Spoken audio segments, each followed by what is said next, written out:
নমস্কার বন্ধুরা, B green চ্যানেলে আপনাদের সকলকে স্বাগত জানাই। আশা করছি সবাই ভালোই আছেন। আপনার ছাদ বাগানে সামান্য একটি ফলের ক্যারেটে খুব স্বল্প পরিমাণ মাটির মধ্যে আপনি যদি সঠিক পুষ্টিমৌলটা বজায় যদি রাখতে পারেন, তাহলে যে আপনি প্রচুর পরিমাণে লাউ ফলাতে পারেন, সেটাই কিন্তু এই ভিডিওর মাধ্যমে আপনাদের দেখানোর চেষ্টা করছি। সাথে থাকুন।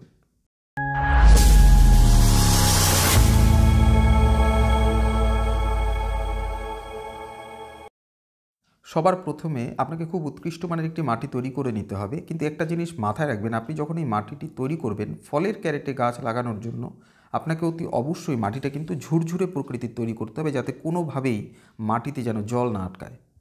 এই মাটিটি আমি তৈরি করার জন্য শতকরা 70% বাড়ির দোআঁশ মাটি, 20% গোবর সার এবং 10% ভার্মি কম্পোস্ট কিন্তু ভালো করে মিশিয়ে নিয়েছি, এবং তার সাথে 100 গ্রাম মতো সর্ষে খোলের গুঁড়ো মিশিয়ে নিয়েছি।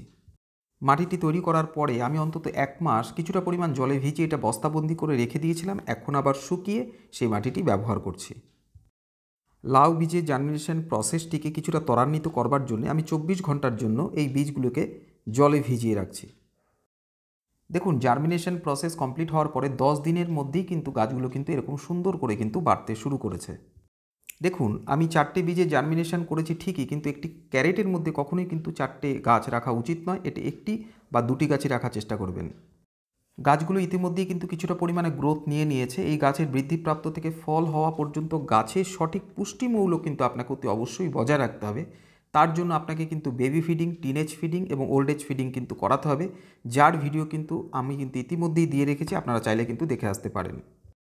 এইভাবে সঠিক পুষ্টিমৌল বজায় রেখে আমি কিভাবে গাছটি তৈরি করলাম এবং কীরকম ফলন হলো সেটাও আপনাদের দেখানোর চেষ্টা করছি। আপনারা সাথে থাকুন।